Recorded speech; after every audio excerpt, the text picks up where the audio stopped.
ظالم جس وقت ظلم کرتا ہے نا، اس وقت وہ یہ سمجھ بیٹھتا ہے کہ میں ہمیشہ اسی طاقت میں رہوں گا۔ ظالم جب ظلم کرتا ہے تو وہ سمجھتا ہے کہ شاید یہی قوت، یہی طاقت، یہی جوانی، یہی اقتدار یہ قائم رہے گا، لیکن کبھی ظلم کا راج قائم رہ سکا نہیں، رہتا ہی نہیں۔ یزید نے ظلم کی حد کر دی، جب تخت حکومت میں بیٹھا تو ظلم کی حد کر دی، حد کر دی اس نے سمجھا تھا کہ شاید یہ اقتدار میرے پاس رہے گا، شاید یہ تخت جو میں نے سجایا ہے اس پہ سجا رہوں گا، بنا رہوں گا، قائم رہوں گا۔ اسے سمجھ نہیں نہ آئی کہ حکومتیں ظلم سے نہیں عدل سے قائم رہتی ہیں۔ میرے عمر فاروق رضی اللہ تعالیٰ عنہ کی حکومت عدل سے قائم تھی تو 12 سال قائم رہی، 12 سال قائم رہی، اور عمر چلے گئے، عدل کرتے کرتے چلے گئے۔ میں اگلے جمعے بیان کروں گا حضرت عمر کے بارے میں۔ جناب عمر چلے گئے، عدل کرتے کرتے دنیا سے رخصت ہو گئے، لیکن مدینے کی گلی سے بھی جا کے پوچھو گے تو عمر کے عدل کی گواہی دے گی۔ مدینے کی گلی اور مٹی بھی کہے گی کہ عمر عادل تھا۔ یزید نے ظلم کیا نا، پورے 4.5 سال رہا، لیکن اس کا خیال تھا کہ میں جمع رہوں گا، بنا رہوں گا، رہ سکا نہیں، رہ سکا، کیونکہ اللہ غافل ہے، اللہ کو پتہ ہے۔ اور ایک اور بات بھی، ایک اور جملہ بھی کہنے لگا ہوں، اسے بھی یاد رکھیے گا، ظالموں کو مددگار بھی مل جاتے ہیں، ظالموں کو مددگار بھی مل جاتے ہیں، بلکہ ظالموں کے مددگار زیادہ ہوتے ہیں۔ بدی جلدی پھیلتی ہے، گناہ جلدی پھیلتا ہے، ظالموں کے مددگار زیادہ ہوتے ہیں۔ یزید کو مددگار ملے، ابن سعد ملا، ابن زیاد ملا، شمر ملا، خولی بن یزید ملا، بڑے اسے مددگار ملے جو کہتے تھے کہ بالکل کوئی خطرہ ہی نہیں ہے، دنیا تو ترستی ہے تیری دید کو، اور سب خیر ہے، ہر جگہ امن ہی امن ہے۔ یزید جب ظلم کر رہا تھا تو سمجھتا تھا مجھے کوئی نہیں پوچھے گا، کوئی میرے قریب نہیں آئے گا، لیکن یارو اس تک دنیا کا کوئی بندہ تو نہیں پہنچ سکا، لیکن اللہ کا قہر تو پہنچ گیا نا، اللہ کے انصاف کا ہاتھ تو پہنچ گیا نا، رب تو ہے نا دیکھنے والا۔ عبید اللہ ابن زیاد کے دربار میں جب سیدنا امام حسین کا کٹا ہوا سر پہنچا نا، اس نے ایک چھڑی پکڑی، اور چھڑی پکڑ کے نا تو امام حسین کے لبوں پہ مارنے لگا، کہنے لگا تجھے کہا تھا نا بات مان جا، کٹا ہوا سر تشت میں رکھا ہے، تجھے کہا تھا نا بات مان جا۔ راوی کہتا ہوں عبید اللہ ابن زیاد نے چھڑی ماری اور اس نے بے ادبی کی، کہنے لگا تو تھا ہی اس قسم کا، تیرا یہی حال ہونا چاہیے تھا معاذ اللہ۔ حضرت بریدہ اسلمی حضور کے صحابی دربار میں موجود تھے، فرمایا ابن زیاد تو برا ہے، تیرا باپ برا ہے، چھڑی پیچھے کر۔ کئی بار میں نے ان لبوں کو مصطفیٰ کو بوسے دیکھے ہوئے دیکھا ہے، پیچھے کر، پیچھے کر، ہٹا لے۔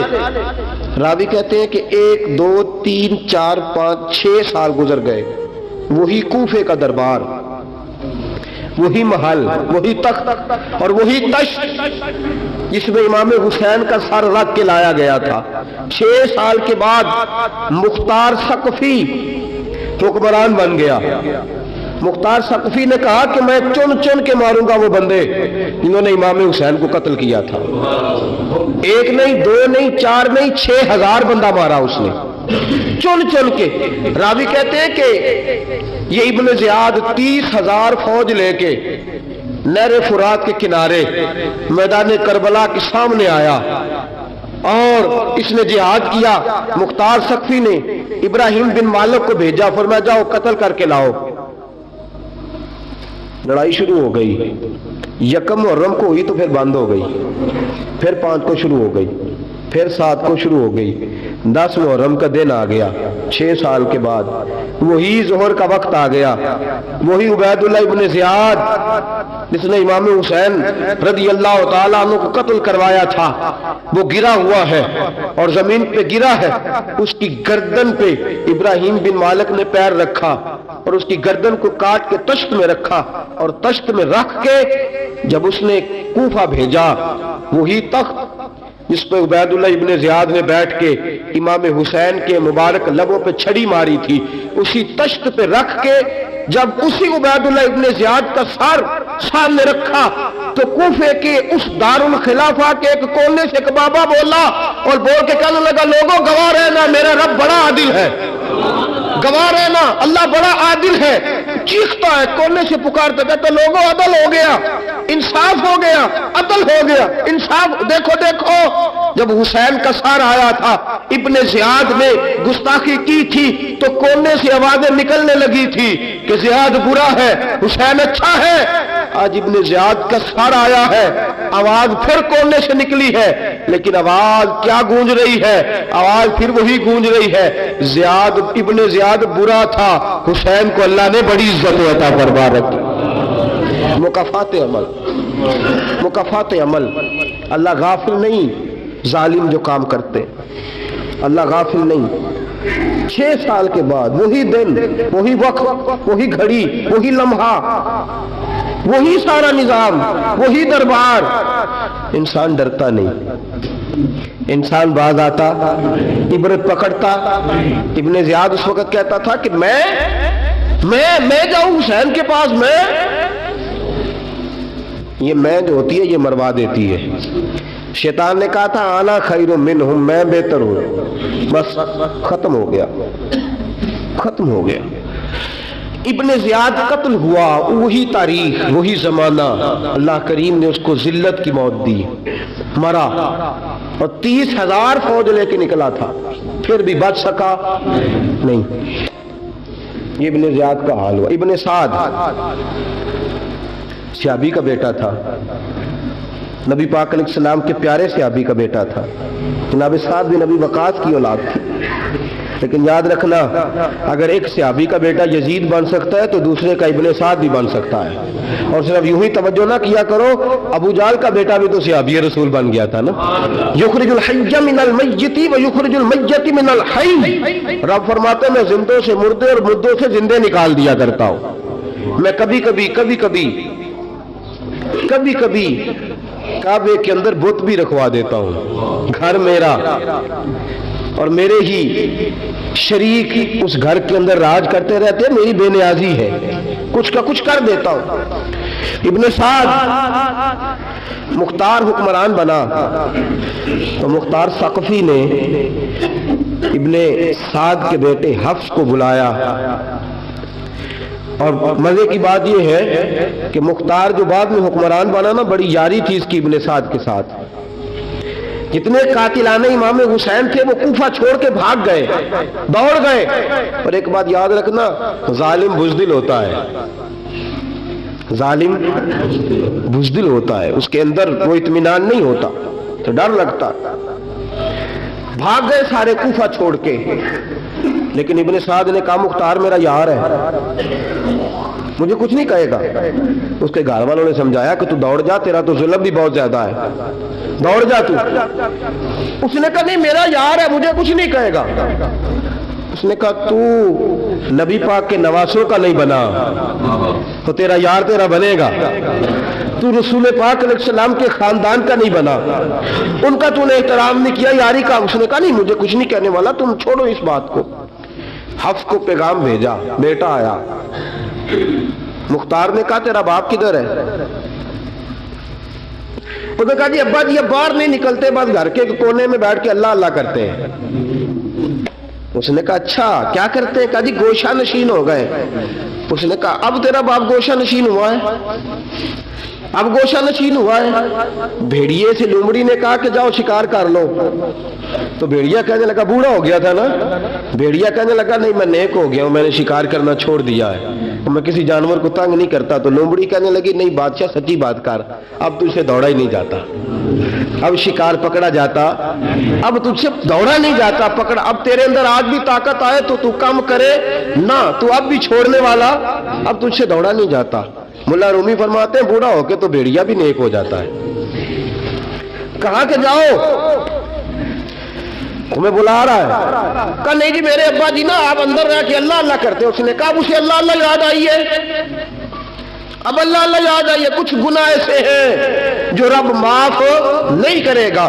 فرمایا وہ جتنی مرضی نمازیں پڑھے، جتنے مرضی روزے رکھے، جتنی مرضی نفل پڑھے، سارا کچھ کر لے، لیکن اللہ کبھی حسین کے گستاخ کو معاف نہیں کرے گا، کبھی نہیں معاف کرے گا، اس لیے کہ جو حسین کا بے ادب ہے وہ دراصل رسول پاک کا بے ادب ہے، اللہ اسے معاف کرے گا؟ ظالم نے اس نے ظلم کیا، ابھی 6 سال ہی تو گزرے تھے، 6 سال ہوئے صرف۔ ابن سعد بھیجا بیٹے کو، کہا جا اب اپنے باپ کو جا کے کیا تجھے مختار بلاتا ہے، بات سنے آ کے۔ ڈر گیا، میں نے کہا ظالم بزدل ہوتا ہے، کہنے لگا اس سے جا کے کہو میں نہیں آ سکتا، بیمار ہوں۔ اس نے کہا چلو وہ نہیں آ سکتا تو ہم تو جا سکتے ہیں نا، ہم تو جائیں گے نا۔ ابن سعد نے بھیجے 10-12 بندے، فرمایا جاؤ زندہ نہ لے کے آنا میرے پاس، میرے پاس زندہ نہ لے کے آنا۔ گئے، بیٹے کو حفص کو گرفتار کر کے کھڑا کر دیا، اور جناب یہ جو ابن سعد تھا اس کو بھیجا، کہا جب تم اس تک پہنچو نا تو جا کے گردن مارنا اس کی، اور مجھے اس کی وجود نہیں دیکھنا، صرف کٹا ہوا سر دیکھنا ہے۔ گئے، جا کے اس کو پکارا، کہا مختار نے بھیجا ہے مارنے کے لیے۔ کہنے لگے مختار مجھے نہیں مار سکتا، میرا یار ہے۔ ابن سعد کہتا ہے مختار مجھے مار سکتا، میرا یار ہے۔ ان فوجیوں میں سے ایک فوجی کہنے لگا اگر تو محمد کے نواسے کو مار سکتا ہے تو تجھے بھی تیرا یار مار سکتا ہے صلی اللہ علیہ، اگر تو رسول پاک صلی اللہ تعالی علیہ وسلم کے نواسے کو قتل کر سکتا ہے، تو نے نبی کا حیا نہیں کیا، وہ یاری کا حیا کیوں کرے؟ تو نے ظلم کیا ہے، اب دیکھ تیرا حال کیا ہوتا ہے۔ گرفتار کر لیا، منتیں کرتا رہا۔ تاریخ ابن سعد کو بتا رہی تھی کہ ابن سعد تو ہاتھ باندھتا ہے، پاؤں پکڑتا ہے، ذرا یاد کر میدان کربلا، میدان کربلا تجھے اپنی باری آئی ہے تو تو ہاتھ باندھتا ہے، میدان کربلا یاد کر۔ حسین نے بھائی کی بھی لاش اٹھائی تھی، حسین نے جوان بیٹے کی میت بھی اٹھائی تھی، 6 مہینے کا علی اصغر بھی اس کی گود میں دم توڑ گیا تھا، اس کی بیٹیاں پیچھے تھی، بہن پیچھے تھی، بھانجیاں پیچھے تھی، بھتیجیاں پیچھے تھی، لیکن حسین نے ایک بار بھی ہاتھ نہیں باندھے۔ یہ کون ہے؟ اٹا ہوا، غبار سے پھٹا ہوا، ہزاروں کوفیوں کے درمیان وہ اکیلا ہی ڈٹا ہوا، یہ بال یقین حسین ہے، نبی کا نور عین ہے۔ فرمایا یہ وہ میدان کربلا بھی یاد کرنا، تو ظالم تھا نا، معافیاں مانگ رہا ہے۔ حسین رسول پاک کے نواسے تھے، ایک بار بھی معافی طلب، دیکھ منظر یاد کر۔ ابن سعد کا ایک ہی وار میں سر قلم کیا، ایک ہی وار میں۔ امام حسین پہ تو پہلے 82 زخم لگے تھے تلوار کے، 82 زخم تلوار کے، نیزوں کے، اور کئی نیزوں کی انیاں امام حسین کے وجود میں ٹوٹ گئی تھی۔ امام حسین رضی اللہ تعالیٰ عنہ پہلے ڈٹے رہے، جمے رہے، بڑی دیر کے بعد پہلے ہی وار میں گر گیا۔ ابن سعد کا کٹا ہوا سر پہنچا تو بیٹا کھڑا تھا۔ مختار سقفی نے کہا کہ تیرا باپ میں نے مار دیا ہے۔ کہنے لگا کوئی مزہ نہیں رہا زندگی میں۔ اس نے کہا چلو ٹھیک ہے تمہیں بھی مار دیتے ہیں، پھر مزہ نہیں رہا تو مار دیتے۔ کاٹ دیا سر اس کا بھی، دونوں سر کاٹے، تشت میں رکھے، اور مدینہ منورہ حضرت محمد بن حنفیہ رضی اللہ تعالیٰ عنہ جو امام حسین کے چھوٹے بھائی تھے، جناب علی کی دوسری زوجہ کے بیٹے تھے، جناب علی کے صاحبزادے ان کے پاس بھیجے، اور بھیج کے کہا کہ لو ابن سعد کا سر حسین کا بدلہ ہے اور اس کے بیٹے کا سر علی اکبر کا بدلہ ہے۔ جب محمد بن حنفیہ کے پاس پہنچے تو آپ نے فرمایا یہ کمینوں کے سر میرے بھائی کے سر کا بدلہ ہو ہی نہیں سکتے، یہ کہاں حسین کا بدلہ ہو سکتے ہیں، وہ حسین ابن علی۔ وہ حسین ابن علی کی شان رفت کوئی کیا جانے، حسن جانے، علی جانے، نبی جانے، خدا جانے۔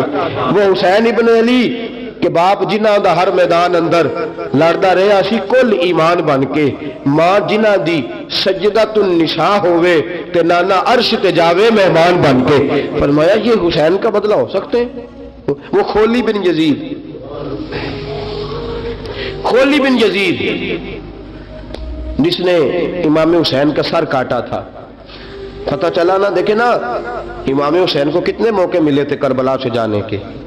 پہلے موقع پر ہی حر بن یزید نے کہا کہ امام آپ جانا چاہیں تو میں رستے کھول دیتا ہوں، آپ تشریف لے جائیں۔ امام حسین نے فرمایا میں علی کا بیٹا ہوں، دوڑوں گا نہیں، میں نہیں جانے والا۔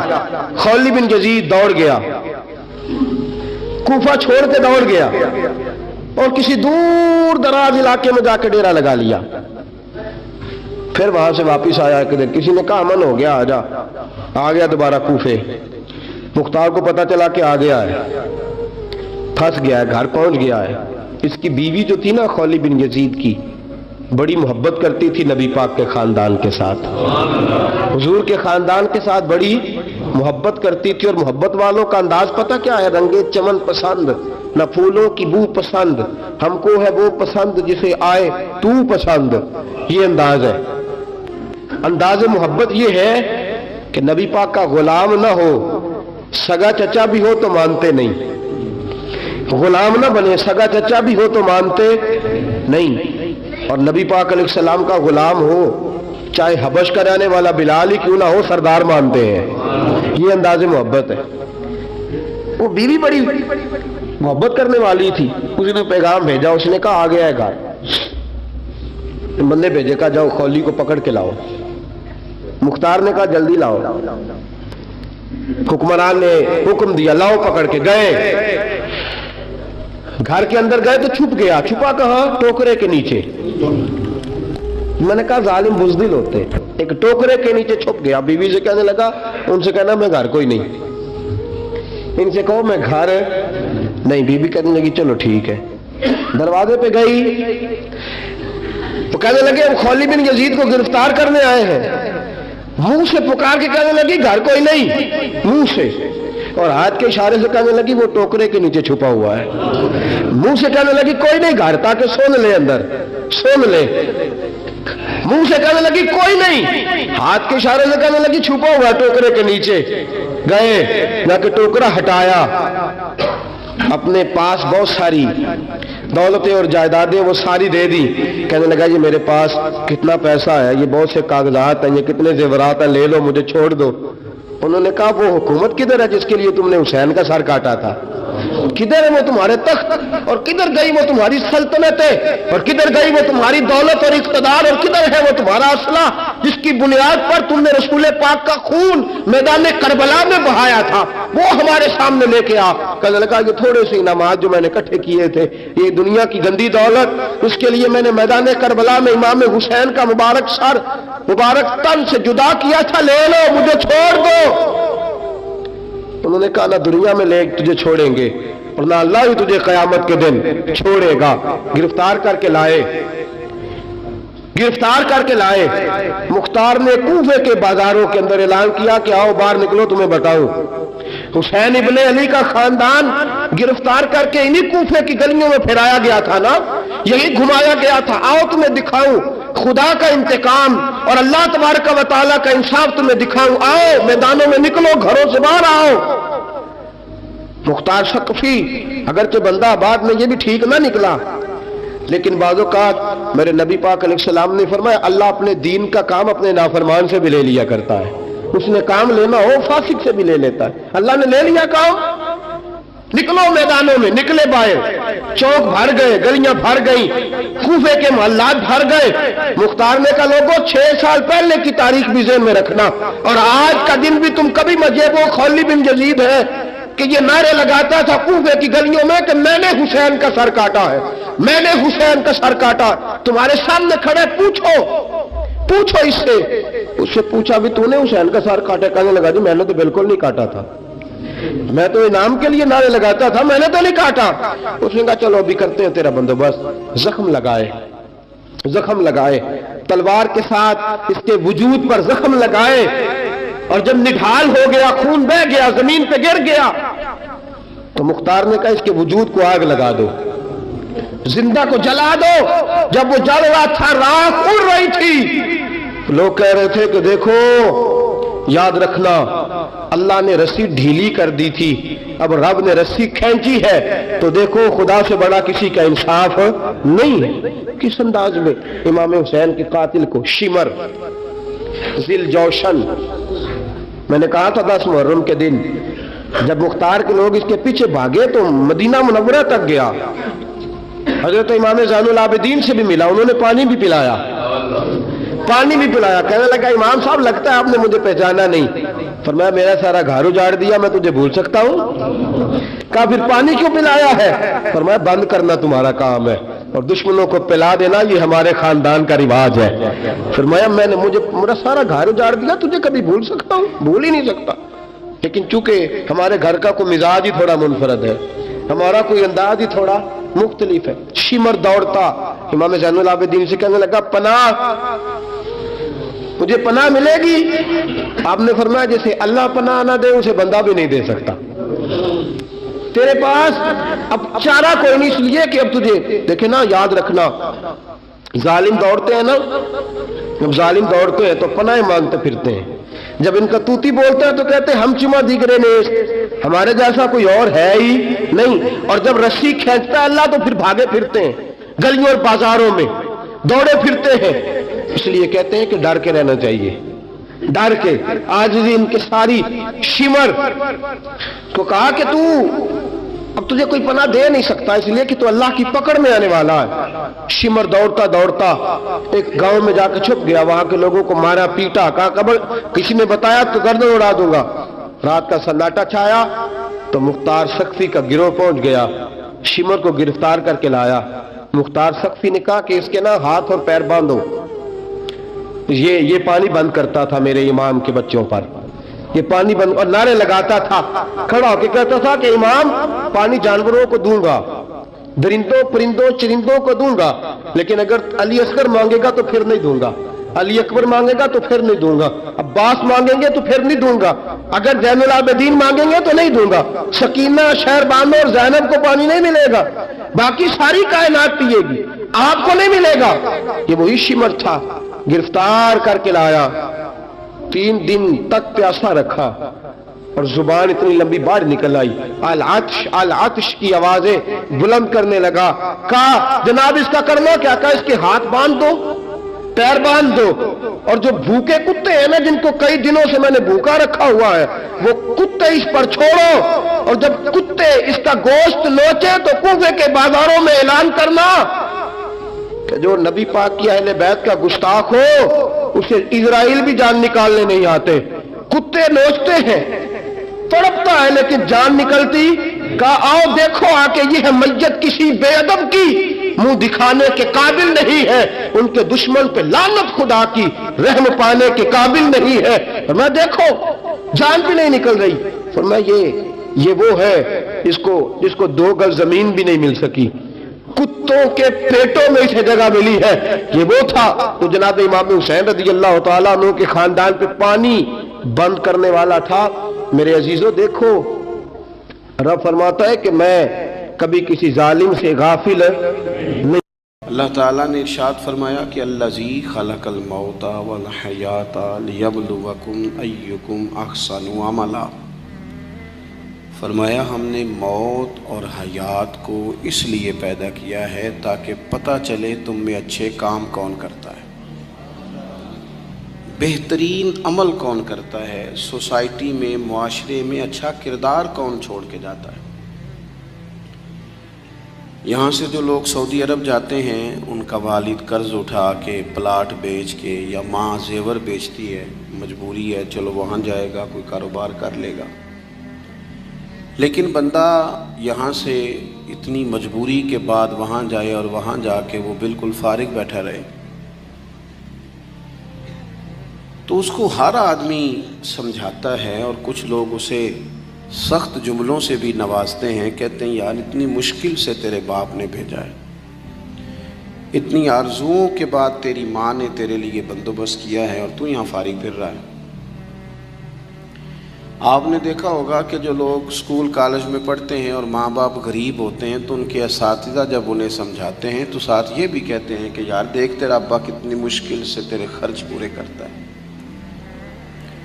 اگر کوئی شخص بھی کسی بھی مقام پہ کوئی ذمہ داری اسے دی جائے اور وہ اپنی ڈیوٹی ٹھیک نہ کرے، مقصد پورا نہ کرے، تو لوگ اس سے خوش نہیں ہوتے، لوگ اس کے لیے اچھے جذبات نہیں رکھتے، کہتے تو اپنا مقصد نہیں پورا۔ میں یہاں آیا ہوں آپ کو اللہ رسول کی بات بتانے، آپ نے اچھا گمان کر کے مجھے دعوت دے لی کہ شاید یہ ہمیں صحیح طرح سمجھا سکتا ہے، اب میں یہاں آ کے آپ کو اللہ رسول کی بات بتاؤں ہی کوئی نہ، تو آپ کہیں گے میاں آپ کو تو بلایا تھا کہ آپ ہمیں کوئی سمجھا دیں، کوئی نصیحت کر دیں، تو آپ تو ادھر ادھر کی ہانک کے چلے گئے، قبول نہیں کریں گے لوگ۔ مقصد کو سمجھنا چاہیے، رزق ضرور کمائیں، بڑی اچھی بات ہے، نکاح، بچے، گھر، برادری، قبیلہ، یہ ساری چیزیں ضمن ہیں، ذیل ہیں۔ اصل کیا ہے؟ ایکم احسن عملا، مقصد تمہارا یہ ہے کہ پتہ چلے تم میں بہترین عمل کون کرتا ہے۔ اپنے بچوں کے لیے دوڑ دھوپ کرنا یا مال دولت جمع کرنا یا جناب آسائشیں اکٹھی کرنا، یہ تو غیر مسلم بھی کر رہا ہے۔ میں اکثر کہتا ہوں کہ یہ دیندار طبقہ ہے، میری طرح کے لوگ ہیں، تو ایک بندہ 6 گھنٹے کا سفر طے کر کے آیا ہے، اس نے اسے دیندار سمجھا ہے، نیک آدمی سمجھا جب ہی آیا نا، کتنا بڑا اس نے اسے مقام دیا ہے کہ اسے حضور سید عالم علیہ السلام کے دین کا نمائندہ سمجھا ہے۔ یہ خطیب صاحب ہیں، یہ استاد صاحب ہیں، امام صاحب ہیں، پیر صاحب ہیں، کتنا بڑا اپنا مقام اگر بندہ کبھی سمجھے تو کتنا لوگوں نے اسے بڑا درجہ دیا ہے۔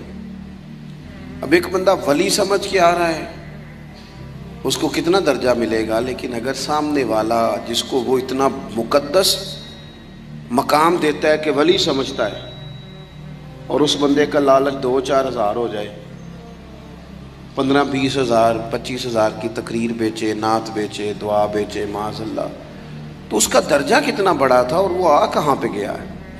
بھئی یہ کام تو کوئی اور کاروبار کر کے بھی کیا جا سکتا ہے، ضروری تھا کہ حضور کی تعریف کر کے تم کمائی اکٹھی کرتے تو کوئی اور کام کر لیتے، بڑے کام ہیں دنیا میں، کوئی اور کر لیتے۔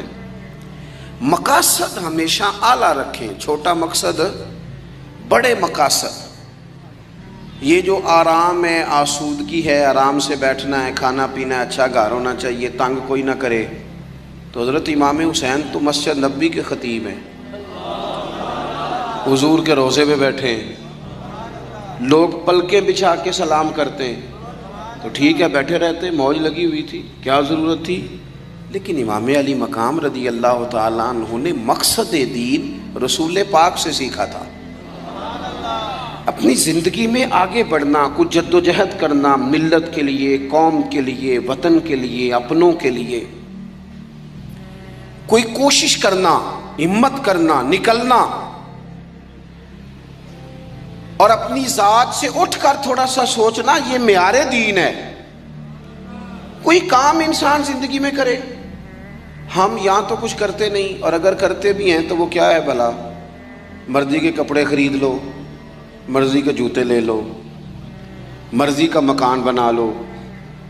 آپ حیران ہوں گے کہ ہم اس ملک میں رہتے ہیں جہاں سیلاب آیا ہوا ہے، غریب لوگ تکلیف میں ہیں، لوگ خیمہ بستیوں میں رہتے ہیں، پر نئے ماڈل کا موبائل مارکیٹ میں آئے تو وہ شارٹ ہو جاتا ہے۔ ایک طرف لوگوں کو رہنے کو جگہ نہیں، کھانے کو روٹی نہیں، اور دوسری طرف حال یہ ہے کہ لوگ کہہ رہے ہیں جناب گاڑی ہمیں پہلے چاہیے، گاڑی بک کرائیے، وہ پہلے مل جائے، 2-4 لاکھ زیادہ دینا پڑے تو ہم دے دیں گے۔ یہ مقصود نہیں۔ مقصد جب بڑا ہو جاتا ہے نا، بڑا، پھر خود بخود یہ چیزیں چھوٹی لگنے لگ جاتی ہیں۔ یہ جتنی دوڑ دھوپ ذاتی زندگی کے لیے یہ چھوٹی لگنے لگ جاتی ہیں۔ یہ بھلا لوگ اکتائے کیوں رہتے ہیں؟ مقصد اعلیٰ نہیں بنایا۔ چلے ایک بندے کا مقصد ہے میں نے شہرت حاصل کرنی ہے، ہو گئی شہرت، جہاں سے جاتا ہے لوگ سلوٹ مارتے ہیں. اب ختم ہو گئی زندگی. ایک شخص نے یہ مقصد بنا لیا کہ میں نے بہت سارا مال جمع کرنا ہے، تو ہو گیا مال جمع، تجوریاں بھری پڑی ہیں، اندر کروڑوں روپیہ ہے، لیکن بیمار ہو گئے تو بیماری صحت پیسوں سے خریدی نہیں گئی، نہیں خریدی گئی. حضرت حسن بصری کہتے ہیں کہ میں ایک بادشاہ سے مجھے کوئی کام تھا، میں ملنے گیا تو مجھے پتہ چلا کہ بادشاہ سال میں ایک دفعہ اپنے گاؤں جاتا ہے. میں اس کے پیچھے اس کے گاؤں چلا گیا تو وہاں ایک قبر تھی. بادشاہ نے سب سے پہلے پڑھے لکھے لوگ لا کے قبر کے قریب کھڑے کیے. تو میں نے پوچھا یہ کیا ہو رہا ہے؟ کہنے لگے ذرا دیکھو، یہ بادشاہ کا ایک ہی بیٹا تھا، ایک کی اکلوتا اس کی قبر ہے. پڑھے لکھے لوگ پہلے کھڑا کیے، پھر اس کے بعد اس نے ڈاکٹر حکیم طبیب کھڑے کیے، پھر اس کے بعد اس نے فوجی سپہ سالار نیزہ باز گھوڑ سوار کھڑے کیے. یہ کیا ہو رہا ہے؟ تو کہتے ہیں مجھے بتایا گیا اس کا ایک ہی بیٹا تھا، بیمار ہو گیا، پھر فوت ہو گیا. بادشاہ سال کے بعد یہاں آ کے کہتا ہے پتر یہ سارے پڑھے لکھے لوگ میں نے تیری قبر پہ کھڑے کیے ہیں ملک کے، اگر علم لڑا کے تجھے بچایا جا سکتا تو شاید میں مرنے نہ دیتا. پھر یہ حکیم طبیب یہ سارے کھڑے ہیں اور بادشاہ کہتا ہے بیٹا اگر یہ ساری ان کی دانائی دے کے تجھے بچایا جا سکتا تو شاید میں تجھے مرنے نہ دیتا. پھر بادشاہ سپہ سالاروں کو، گھوڑ سواروں کو، تیر اندازوں کو کھڑا کر کے کہتا ہے پتر اگر طاقتیں لڑا کے بھی موت روکی جا سکتی معاذ اللہ تو شاید میں روک لیتا. پھر وہ آخر میں اپنے سر سے تاج اتار کے قبر کے پیروں والی سائڈ پہ رکھ کے رو پڑا. کہنے لگا پتر اگر حکومت دے کے تخت دے کے بھی تجھے بچایا جا سکتا تو میں فقیر بن کے زندگی گزار لیتا پر تجھے بچا لیتا. لیکن کل نفس ذائقۃ الموت. ہم نہ بھول گئے اصل مقصود کیا ہے، کیوں آئے ہیں. ہمارا طرز زندگی اٹھنا بیٹھنا چند ذاتی معاملات کے لیے، چند ذاتی. میں کہتا ہوں کہ اگر دین پر بھی عمل دیکھو نا، وظیفہ پڑھنے سے روزی میں برکت ہوتی ہے شک کوئی نہیں، صدقہ دینے سے بلائیں دور ہوتی ہیں شک، بالکل ٹھیک باتیں اپنی جگہ پہ. کیا صدقہ رب راضی کرنے کے لیے دینا ہے کہ بلا دور کرنے کے لیے؟ شک کوئی نہیں اس میں کہ آپ اللہ کی راہ میں خیرات کریں گے تو روزی میں برکت ہوگی، تو آج آ کے وہ وظیفہ بھی صرف روزی میں برکت کے لیے ہی پڑھنا ہے. وہ جو سب سے بڑی رضا ہے رب کی. دیکھو ضروری نہیں ہوتا، میرے حضرت صاحب رحمۃ اللہ علیہ ایک دفعہ بھی میرے گھر نہیں آئے،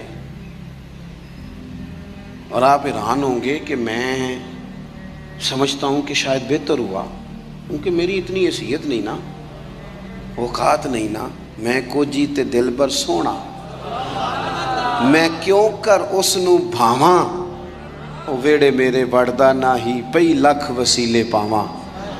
میں سمجھتا ہوں کہ اگر ان کی بات مان لی، ان کے طریقے پہ عمل کر لیا، ان کی کوئی رضا مل گئی اپنے بزرگوں کی، اساتذہ کی، تو یہ زیادہ ضروری کام ہے، یا زیادہ ضروری کام یہ ہے کہ فوٹو ساتھ آ جائے، یا زیادہ ضروری کام یہ ہے کہ وہ کسی جگہ ریکارڈڈ، باقاعدہ ریکارڈڈ میری تعریف کر دیں کہ بلے بلے. یہ تو ٹھیک ہی نہیں. چیزوں کو جب تک ان کی اصل میں نہیں لیا جاتا، اصول میں، اتنی دیر تک معاملات بہتر ہے. ہم آئے ہیں دنیا میں بڑے بڑے کام کرنے، ہمیں کوئی کام کرنا چاہیے. ہمارا بڑا وقت ضائع ہوتا ہے، کوئی مقصد نہیں ہمارا فضول خوش گپیوں کا، لیکن مار رہے ہیں گپے.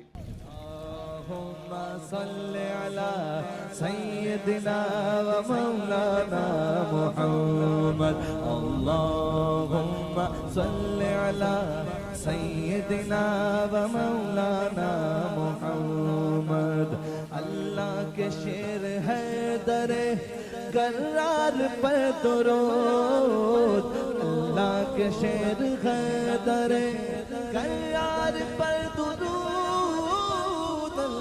کے شیر غدر کرار پر درود. حضرت حسن حسین کے کردار پر درود اللہم صلی علی سیدنا و مولانا محمد وعلی سیدنا علی و سیدتنا فاطمہ و سیدتنا زینب و سیدنا حسن و سیدنا حسین وعلی آلہ و صحبہ و بارک وسلم زینب کی بارگاہ میں